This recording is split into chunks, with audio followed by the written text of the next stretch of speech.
Hello मेरे प्यारे बच्चों। आज हमारा 9th का दूसरा चैप्टर है न्याय मंत्री।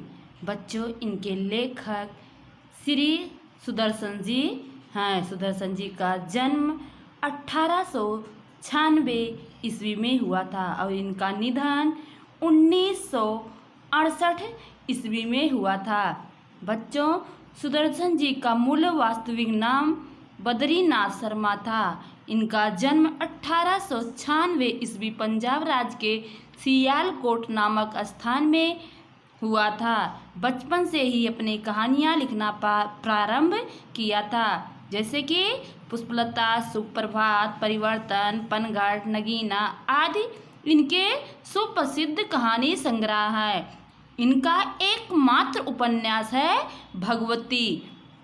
इस कहानी में सम्राट अशोक सर्वश्रेष्ठ न्याय मंत्री की खोज में था।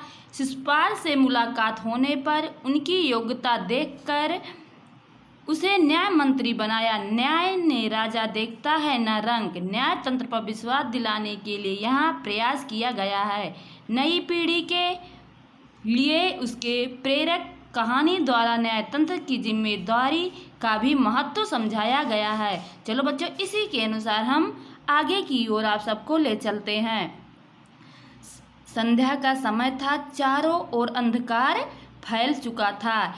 ऐसे ही किसी ने बाहर से घर का दरवाजा खटखटाया। कौन है? ब्राह्मण शिशुपाल ने थोड़ा सा दरवाजा खोलते हुए पूछा। जैसे कि बच्चों, संध्या का समय था, चारों ओर अंधकार फैल चुका था। ऐसे में किसी ने बाहर से दरवाजा खटखटाया और अंदर से आवाज आई, कौन? ब्राह्मण शिशुपाल ने थोड़ा सा दरवाजा खोलते हुए पूछा। जैसे वह इंसान, आदमी बाहर से दरवाजा खटखटाया और शिशुपाल ने थोड़ा दरवाजा खोलते हुए पूछा।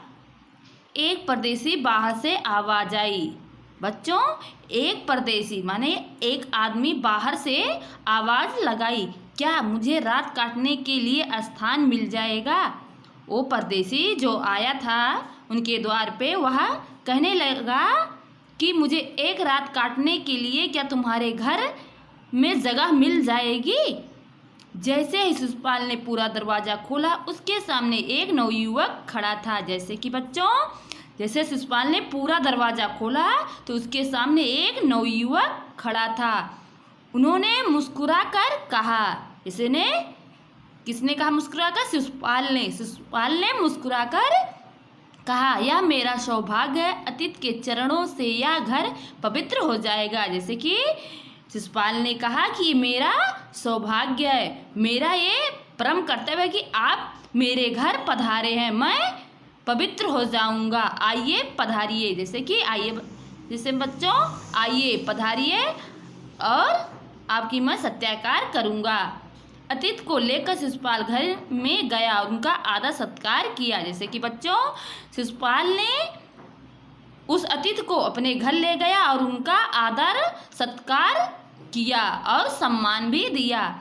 फिर दोनों उस समय की देश की अवस्था पर बातें करने लगे। जैसे कि बच्चों, फिर वो दोनों मिलकर देश की अवस्था पे बातें करने लगे। शिशुपाल ने कहा, आजकल बड़ा अन्याय हो रहा है। जैसे कि बच्चों, शिशुपाल ने उस अतिथि को, जो उसके घर युवक आया था, उससे कहा, आजकल देश में बहुत अन्याय हो रहा है।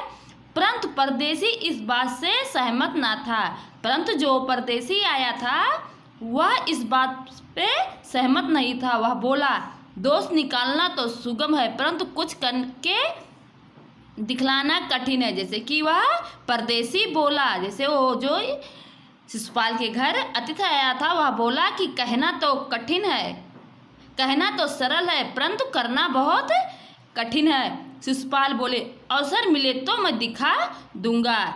ऐसा कहने पर फिर शिशुपाल ने बोला कि ठीक है, अवसर मिले तो मैं दिखा दूंगा कि न्याय किसे कहते हैं। जैसे कि बच्चों, ये शिशुपाल बोला कि हमें जब कभी अवसर मिलेगा तो हम आपको बता देंगे कि न्याय किसे कहते हैं। तो आप अवसर चाहते हैं? जैसे कि वो अतिथि बोला शिशुपाल से, क्या आप अवसर चाहते हैं? हाँ, अवसर चाहता हूँ। शिशुपाल बोला, हाँ मैं अवसर चाहता हूँ। फिर कोई अन्याय नहीं होगा, बिल्कुल नहीं। कोई अपराधी दंड से नहीं बचेगा, नहीं। परदेसी ने मुस्कुराकर कहा, जैसे कि वह अतिथि मुस्कुराकर कहा, यह बहुत कठिन काम है। जैसे कि परदेसी मुस्कुराकर कहा शिशुपाल से, यह बहुत कठिन काम है। ब्राह्मण के लिए कुछ भी करना कठिन नहीं है। जैसे कि फिर शिशुपाल ने कहा, मेरे लिए कुछ भी कठिन काम नहीं है। मैं न्याय का डंका बजाकर दिखा दूंगा। जैसे कि मैं न्याय का डंका बजाकर दिखा दूंगा, ये शिशुपाल ने उस अतिथि से कहा। परदेसी धीरे से मुस्कुराए पर कुछ ना बोले। फिर कुछ देर बाद वो सो गए।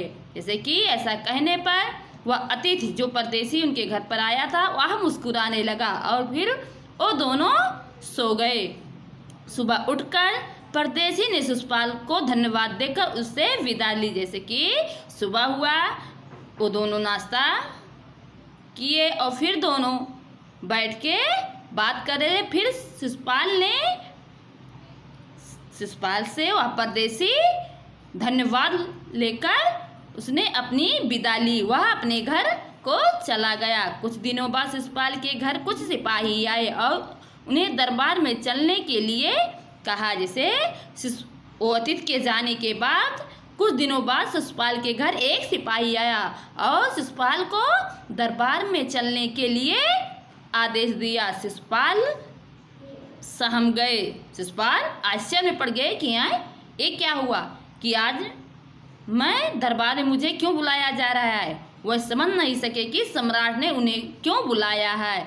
जैसे कि वो शिशुपाल समझ ना सके कि सम्राट ने उन्हें क्यों बुलाया है। कहीं उस परदेसी ने तो सम्राट से झूठी सच्ची शिकायत नहीं कर दी। जैसे कि शिशुपाल को लगा कि जो परदेसी हमारे घर आया था कहीं वो सम्राट से झूठी सच्ची शिकायत नहीं कर दी। दरबार में पहुंचकर शिशुपाल को कलेजा धड़कने लगा। जैसे बच्चों यहाँ पे आता है कलेजा धड़कना, माने यहाँ पे हमारा मुहावरा है। कलेजा धड़कने का मतलब है आश्चर्यचकित होना। जैसे कि दरबार में पहुंच शिशुपाल का कलेजा धड़कने लगा जब उन्होंने देखा कि परदेसी ही सम्राट अशोक है। जैसे कि शिशुपाल जैसे दरबार में पहुंचा और देखा कि जो उसके घर परदेसी आया था वही शिशुपाल है, वही अशोक सम्राट हैं। सम्राट बोले, ब्राह्मण देवता। जैसे कि सम्राट अशोक बोले किससे? शिशुपाल से, कि ब्राह्मण देवता मैं आपको न्याय का अवसर देना चाहता हूँ। जैसे कि बच्चों सम्राट अशोक ने उस शिशुपाल से बोले कि मैं आपको न्याय का अवसर देना चाहता हूँ, आप तैयार हो जाइए। पहले तो शिशुपाल घबराए, फिर बोले यदि सम्राट की यही इच्छा है तो मैं तैयार हूँ। जैसे कि बच्चों पहले वह शिशुपाल घबरा गए, फिर बोले यदि सम्राट, जैसे कि राजा अगर आपकी आज्ञा है तो मैं इसे करने को तैयार हूँ। बहुत ठीक, कल से आप न्याय मंत्री हुए। तो सम्राट ने बोला ठीक है, कल से आप न्याय मंत्री हुए। न्याय मंत्री कौन है? शिशुपाल। सम्राट ने कहा और अपने हाथ में अंगूठी उतारकर शिशुपाल को पहना दी। जैसे कि सम्राट ने जब शिशुपाल को न्याय मंत्री बनाया तो अपने हाथ की अंगूठी उतारकर शिशुपाल को पहना दी। यह सम्राट अशोक की मुद्रा थी। जैसे कि बच्चों वह अशोक सम्राट की मुद्रा थी। अब शिशुपाल न्याय मंत्री थे। उन्होंने राज्य की समुचित व्यवस्था करना आरंभ कर दिया। उससे शुभ प्रबंध से राज्य की पूरी तरह शांति रहने लगी। जैसे कि बच्चों अब शिशुपाल न्याय मंत्री थे, उन्होंने राज्य की समुचित व्यवस्था करना प्रारंभ कर दिया। उसके सुप्रभाव से राज्य में पूरी तरह शांति रहने लगी। किसी को किसी प्रकार का भय नहीं था और न किसी का डर था। लोग यहाँ तक कि दरवाजे खुले छोड़ जाते थे। चारों तरफ न्याय मंत्री के सुप्रबंध और न्याय में धूम मच गई। ऐसा करने पर शिशुपाल ने जैसे किया कि पूरे देश में राज्य में शांति होने लगी, किसी प्रकार का भय ना लगा और यहाँ तक कि लोग रात में खुले दरवाजे छोड़ दिए थे। इसी तरह न्याय मंत्री शिशुपाल का बहुत नाम हुआ। उनका नाम पूरे राज्य में धूम मच गई। लगभग 1 महीने बाद किसी ने रात में एक पहरेदार की हत्या कर दी। सुबह होते ही यह बात चारों ओर फैल गई। लोग बड़े हैरान थे। शिशुपाल की तो नींद उड़ गई। उन्होंने खाना पीना छोड़कर अपना पता लगाने में रात दिन एक कर दिया। जैसे कि बच्चों यहाँ पे हमारा मुहावरा आता है, रात दिन एक करना बनम बहुत परिश्रम करना। जैसे कि बच्चों लगभग 1 महीने बाद, जैसे कि बच्चों उस राज्य में 1 महीने बाद एक पहरेदार की हत्या कर दी गई। सुबह होते ही यह बात चारों तरफ फैल गई। लोग बड़े हैरान थे। शिशुपाल की तो नींद ही उड़ गई। जैसे कि बच्चों जब उस पहरेदार की हत्या हुई तो शिशुपाल की नींद उड़ गई। उन्होंने खाना पीना छोड़ के अपराधी को ढूंढने में रात दिन एक कर दिया। बहुत प्रयत्न करने के बाद जब अपराधी को पता चला तो शिशुपाल को आश्चर्य का ठिकाना ना रहा। जैसे कि बच्चों यहाँ पे हमारा आता है मुहावरा, आश्चर्य का ठिकाना ना रहना। जैसे कि बच्चों यहाँ पे आश्चर्य ठिकाना मतलब चकित होना।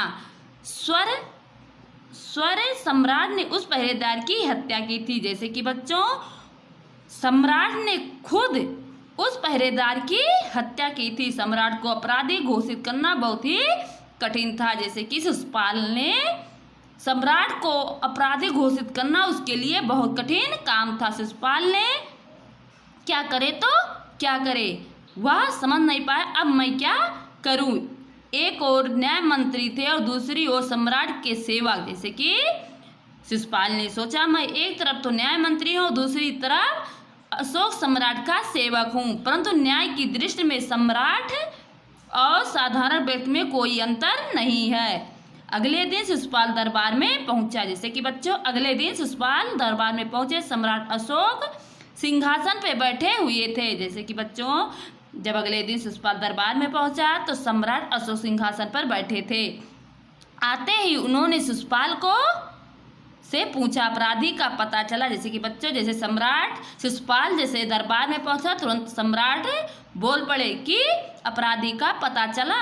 न्याय मंत्री ने साहसपूर्वक कहा, जी हाँ चल गया। जैसे कि शिशुपाल ने तुरंत कहा कि हाँ पता चल गया कि हत्यारा कौन है, तो फिर उसे उपस्थित करो।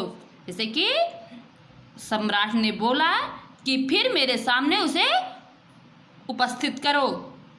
न्याय मंत्री कुछ रुके, फिर अपने उच्च अधिकारी को संकेत करते हुए धनवीर इन्हें गिरफ्तार कर लो, मैं आज्ञा देता हूँ। जैसे कि शिशुपाल ने एक धनवीर नामक सेवक से बोला कि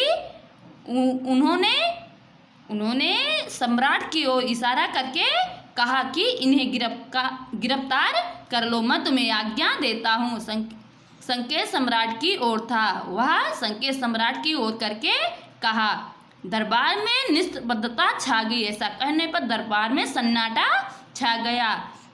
सम्राट का चेहरा क्रोध से लाल हो गया। जैसे कि बच्चों ऐसा करने पर सम्राट का चेहरा एकदम क्रोध से लाल हो गया। वह सिंहासन पे खड़े हो गए और बोले, इतना साहस। जैसे वह अपने सेवक से कहा कि सम्राट को गिरफ्तार कर लो तो सम्राट का चेहरा क्रोध से लाल हो गया। वह अपने सिंहासन पे खड़े होकर बोले कि तुम्हारी इतनी साहस। न्याय मंत्री ने ऐसा भाव प्रकट किया जैसे कुछ सुना ही ना हो। जैसे कि न्याय मंत्री ने ऐसा भाव प्रकट किया जैसे कुछ सुना ही ना हो। उन्होंने अपने शब्दों में फिर दोहराया, धनवीर देखते क्या हो, अपराधी को गिरफ्तार करो। जैसे कि शिशुपाल ने फिर से धनवीर से कहा, तुम देखते क्या हो, अपराधी को गिरफ्तार करो। जैसे कि तुम अशोक सम्राट को गिरफ्तार करो। दूसरे ही क्षण सम्राट के हाथों में हथकड़ी पड़ गई। जैसे कि बच्चों जैसे ही शिशुपाल ने धनवीर को आदेश दिया, धनवीर ने जाके सम्राट के हाथों में हथकड़ी डाल दी। न्याय मंत्री ने कहा, अशोक तुम या पहरेदार की हत्या का आरोप लगाया जाता है। जैसे कि शिशुपाल ने न्याय मंत्री ने कहा, सम्राट अशोक तुम पर पहरेदार की हत्या का आरोप लगाया जाता है, तुम इनका क्या कहते हो। सम्राट ओंठ काट कर रह गए। ऐसा कहने पर अशोक सम्राट ने अपना ओंठ काट कर रह गए। न्याय मंत्री ने फिर पूछा, तुम अपराध स्वीकार करते हो? जैसे कि जो शिशुपाल न्याय मंत्री था वह पूछा, तुम अपना अपराध स्वीकार करते हो? हाँ, मैं उसे मारा अवश्य हूँ। जैसे कि वह शिशुपाल ने सम्राट से बोला, क्या तुम अपना अपराध स्वीकार करते हो? तो सम्राट ने बोला कि हाँ, मैं अपना ये अपराध स्वीकार करता हूँ। पर उसी सम्राट का उत्तर था, वह दंड था या नहीं? तूने एक राज कर्मचारी की हत्या की है। जैसे कि शिशुपाल ने कहा, वह उद्दंड था या नहीं? तूने तो एक राज कर्मचारी की हत्या की है, तुम अपराधी हो, तुम्हें मृत्युदंड दिया जाता है। जिसकी शिशुपाल ने कहा कि तुम एक अपराधी हो, मैं तुम्हें मृत्युदंड का आदेश देता हूँ। न्याय मंत्री ने निर्णय दिया। जैसे कि शिशुपाल ने यह निर्णय किया कि तुम्हें मृत्युदंड दिया जाता है। सम्राट में सन्नाटा छा गया। जैसे कि बच्चों यहाँ पे हमारा मुहावरा आता है, सन्नाटा छा जाना। इसके मतलब चकित, इसका मतलब बच्चों चकित होना। न्याय मंत्री का निर्णय सुनकर सम्राट ने सिर झुका लिया। वह तो स्वयं शिशुपाल परीक्षा में सफल हो गए। जैसे कि ऐसा करने पर न्याय मंत्री का निर्णय सुनकर सम्राट ने अपना सिर झुका लिया, तो वो स्वयं शिशुपाल से उनकी परीक्षा ले रहे थे। सम्राट ने शिशुपाल से परीक्षा ले रहे थे। सम्राट का हृदय ऐसे व्यक्ति को पाकर गदगद हो गया। जैसे कि सम्राट ने शिशुपाल को ऐसा न्याय करते हुए देखकर सम्राट का शरीर गदगद हो गया, दिल भर आया। तभी न्याय मंत्री का संकेत पाकर एक कर्मचारी सम्राट अशोक को सोने की मूर्ति लेकर उपस्थित हो गए। जैसे कि ऐसा करने पर तभी न्याय मंत्री का आदेश पाकर एक कर्मचारी सम्राट अशोक को सोने की मूर्ति लेकर वहां उपस्थित हो गया। कहाँ पे? दरबार में। न्याय मंत्री ने खड़े होकर कहा, जैसे कि शिशुपाल ने खड़े होकर कहा, सज्जनों, यह सच है कि न्याय मंत्री हूँ और यह भी सच है कि मैं अपराधी को दंड मिलना चाहिए। जैसे कि वह शिशुपाल ने कहा कि मैं एक न्याय मंत्री हूँ, फिर भी मुझे अपराधी को दंड देना चाहिए, परंतु अपराधी कोई नहीं, स्वयं सम्राट है। जैसे कि वह शिशुपाल बोला कि अपराधी कोई नहीं, वह स्वयं सम्राट है। शास्त्रों में राजा को ईश्वर का रूप माना जाता है। जैसे कि बच्चों, शास्त्रों में राजा को ईश्वर का रूप माना जाता है, इसलिए उसे ईश्वर का दंड दे सकता है। जैसे कि उसे ईश्वर ही दंड दे सकते हैं। अतएव मैं आज्ञा देता हूँ कि सम्राट को चेतावनी देकर छोड़ दिया जाए। जैसे कि शिशुपाल ने कहा कि सम्राट को चेतावनी देकर छोड़ दिया जाए और उनके स्थान पर इस सोने की मूर्ति को फांसी पर लटका दिया जाए। जैसे कि बच्चों, शिशुपाल ने कहा कि सम्राट को चेतावनी देकर छोड़ दिया जाए और उनकी जो सोने की मूर्ति है उसी को हम फांसी पर लटका दिया जाए, इससे लोगों को शिक्षा मिलेगी। न्याय मंत्री का न्याय सुनकर लोग जय जयकार कर रहे थे। जैसे कि न्याय मंत्री शिशुपाल की यह सुनकर, न्याय मंत्री का यह न्याय सुनकर सब लोग उनकी जय जयकार करने लगे। सब लोग चले गए तो शिशुपाल ने राज्य सम्राट अशोक को सामने रख दी और बोले, महाराजा, राजमुद्रा वापस ले लो। जैसे कि बच्चों, यह सब सुनकर सब लोग अपने घर चले गए तो शिशुपाल ने राज्य सम्राट को सामने रख दी। राजमुद्रा अशोक सम्राट के सामने रख दी कि महाराज, राजमुद्रा वापस ले लो, मुझसे यह बोझ नहीं उठाया जाएगा। अशोक ने सम्मान भरी दृष्टि से उनकी ओर देखते हुए गदगद कंठ से कहा। जैसे कि बच्चों, अशोक जब सुने शिशुपाल ने वो राजमुद्रा सम्राट को वापस दे दी तो कहा कि तुम ले लो, तो अशोक सम्राट ने अपनी दृष्टि से देखते हुए गदगद कंठ से प्रेम से बोले, आपने मेरी आंखें खोल दी, आपका साहस प्रशंसनीय है। आपका ये देखकर, तुम्हारी ईमानदारी देखकर मैं आपको प्रशंसनीय बोलता हूँ। आप बहुत हिम्मत वाले हो, आप बहुत नेक इंसान हो, यह बोझ आपके अतिरिक्त और कोई नहीं उठा सकता। जैसे कि सम्राट अशोक ने बोला कि आपके सिवा ये कोई यह कोई बोझ इसे कोई नहीं उठा सकता। न्याय मंत्री निरंतर हो गए, न्याय मंत्री बहुत खुश हो गए। चलो बच्चों, इसी के अनुसार हमारा यहीं पर एक चैप्टर समाप्त होता है। अगले चैप्टर में फिर आपसे मिलते हैं, तब तक के लिए जय हिंद।